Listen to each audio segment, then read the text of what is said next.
Hello, my friends.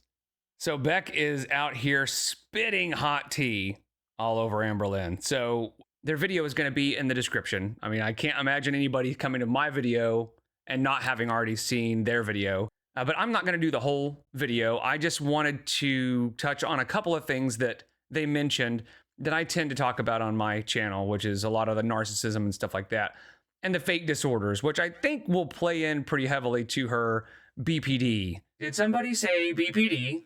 Oh, well, hello, BPDO. Shut up, your face is stupid and you smell bad. Sorry, that's my BPD. So in this question, Beck is asked, did Amber ever admit to lying about a disorder? And they respond with this.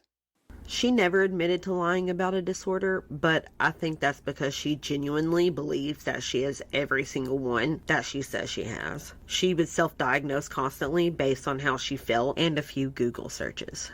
And this sounds exactly like what she has been doing with BPD. Wouldn't you say?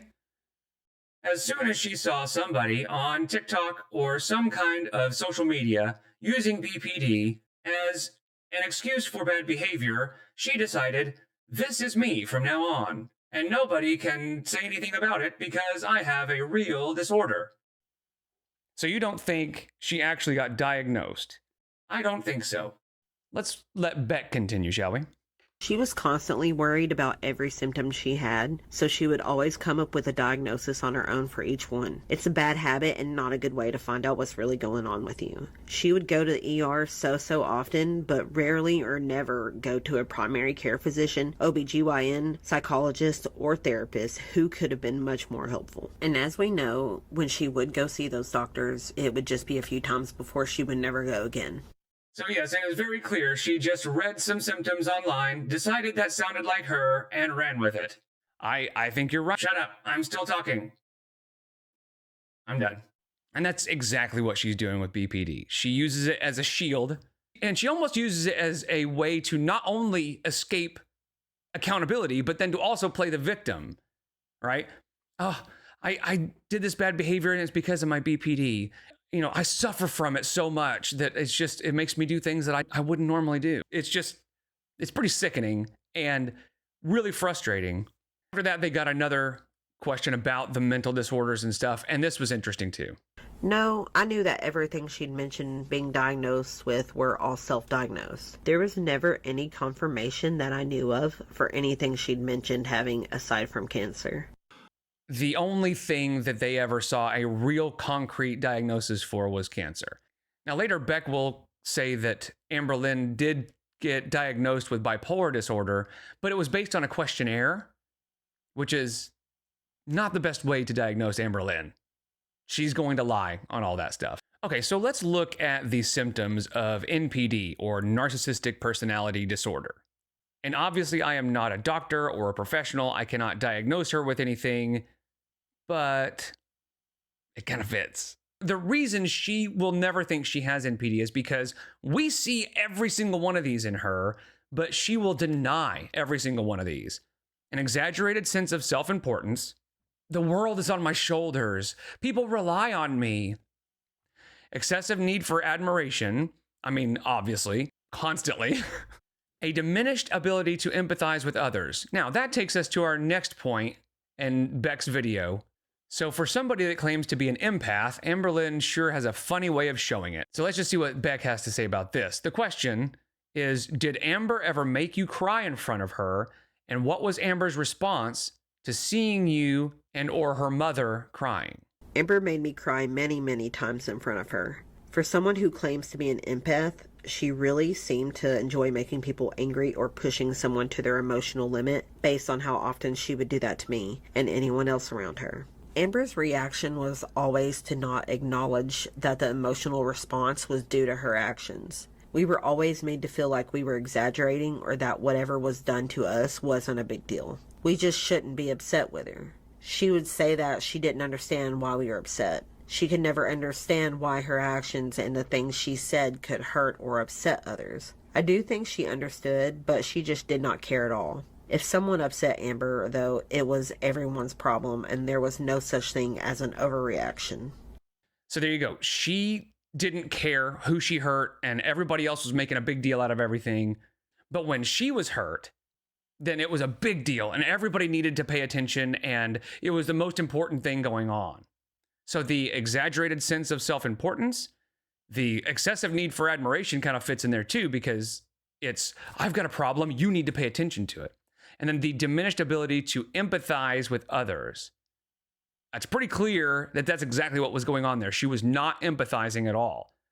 Boo-hoo, like big deal. But if I'm crying or if I'm upset, then you better pay attention and you better help me. An inability to handle criticism. I mean, yeah, obviously she cannot handle any criticism at all. She's never taken criticism, period. It's all hate. Anytime anybody tries to help her with even constructive criticism, it's hate. So the sense of entitlement, she really does take for granted how lucky she is to be in the position she's in and tends to just think that she's owed all this admiration and attention. The preoccupation with fantasies of unlimited success, power, brilliance, beauty, or ideal love. I mean, she doesn't talk about success much. Power is one of those things that, like, probably to her significant other she does. She does tend to talk about how smart she is. And the beauty thing, she thinks she's a fashionista. She's always talking about her makeup and stuff like that. But really, the preoccupation with ideal love is her to a T. That's all she talks about, especially when she's either starting a relationship or ending a relationship. That's her whole existence is all about her ideal love. I believe that they are special or unique. I mean, yeah, every single thing she says is talking about how unique she is. A meme about her is, you guys need to realize that I'm going through XYZ and nobody else has felt it like this, like I have, you know. Even with her COVID, she acted like she was the first person to ever get COVID. So, yeah. Interpersonally exploitive behavior. And I mean, she exploited Beck all the time. I mean, she made Beck live stream with her constantly and never paid them for it. And so, I mean, the whole relationship was exploitive. Envy of others. She's always talking about other YouTubers. She talks about Karina and all them like she hates them, but I think there's a lot of envy there. But I mean, it's anybody who has more power, success, anything, she's always talking about that. And then arrogant and haughty behaviors or attitudes. I mean, yes. So she fits all of this. I mean, this really is Amberlynn to a T. So I thought it would be kind of interesting. I keep talking about MPD, but I thought it would be interesting to actually see the symptoms and see if they fit with Amberlynn. And kind of as we go forward in future videos, I will try to point out the specific behaviors for each of those. But I mean, they're all in almost every video of hers. So we'll find them as we go. But a couple of other things I wanted to touch on that I thought were interesting. So another one I thought was really funny and interesting was whenever Amber would say she didn't like a meal or was done eating and showed a plate of food with some food left, would she eat it when the camera was off? And we all assume that she goes, oh, I only took a couple bites and that's all I'm going to eat for today. I'm not going to eat any more of this. And we all were like, okay, yeah, whatever. As soon as that camera's off, she's like, blah, blah, blah, blah. So let's just see what Beck has to say about that because it is perfect. I don't remember her ever throwing anything half-eaten away. If we were at a restaurant, she always finished her meal. If she said that she didn't like something, she'd usually eat it anyway, then order something else later. That is so funny. She would say, I don't like it, and she would eat it anyway, and then order something that she does like. She still does the same behavior now as far as like on camera. She'll show a meal, and then she'll show it again with like 2 bites out of it and be like, that's all I wanted for today. Okay, bye. Okay, so this is an example from years ago. This is like 4 years ago where she ordered Panda Express and she claimed she didn't eat much. So she shows this and talks about how delicious it is. You can definitely tell it's not like authentic, but it's so good still. I love it. Authentic. She knows authentic, you guys.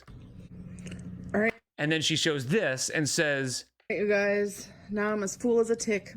And so she claims that she didn't eat the rest of this. And she's with Beck. during this vacation. This is the video where she says what I ate on vacation. So that's years ago. And this is a more recent example of the exact same thing. Quickly, let's do a taste test. That's good. You guys, I'm not gonna lie to you. And of course she says, I'm not gonna lie, I didn't finish the food. Because of course it's a lie. But I cannot eat any more of this. I mean, she's still doing it now. She does it constantly. And I wanted to end on this. This was just funny. This is about reaction channels. And we all know she's obsessed with them. But let's just hear what Beck has to say about how she feels about them. This says, which reaction channels did she hate the most? How often did she talk about them? Did it annoy you how obsessed she was with them? Did she ever cry over reaction channels? Willow Davis, CXNT, Charlie Gold, Kicking Geese, and Apathetic Facts. Man, that is a list of OG reaction channels, man. She talked about the channels daily and watched every video that came out about her. She loved to say that none of them would have a channel or be making any money without her. So she would watch reaction channels every day, which of course she did. And you know she still does. In her last live, she said she doesn't watch any reaction channels anymore. She just ignores it. But no, she is obsessed with knowing what people are talking about. I mean, it's very obvious when the ankle points out this mop that is always in the background, basically claiming that it's pretty obvious that Amberlynn is not taking Twinkie out and just cleaning up after her. And then all of a sudden, Amberlynn, for no reason, just says, oh, yeah, this mop handle looking thing, that's a broom. That's a broom. That's not a mop. Doesn't show it, right? Just says it's a broom. So she's definitely still watching them. She'd proudly tell me about her flagging videos of theirs. It was... Now, she has admitted to flagging a few, but she constantly claims that she doesn't do that. She only did it like once or twice. She just doesn't do that. Annoying to me that she was so obsessed because it was such an unhealthy obsession. She would sometimes cry about the things the channels would say, calling them bullies and saying it was due to fat shaming. And there you go, blaming it on fat shaming. And that's still the case.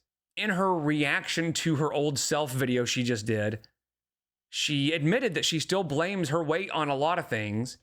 I'm convinced that if you were to ask her why she gets so much hate on the internet, it would be because she's fat. I think she still thinks that. And so I thought I would leave you with this. This is definitely Amberlynn when she watches Beck's video. I don't think she's going to like this very much. So go watch their video. It's awesome. And I appreciate you guys so much. I'll see you in the next one. Take care.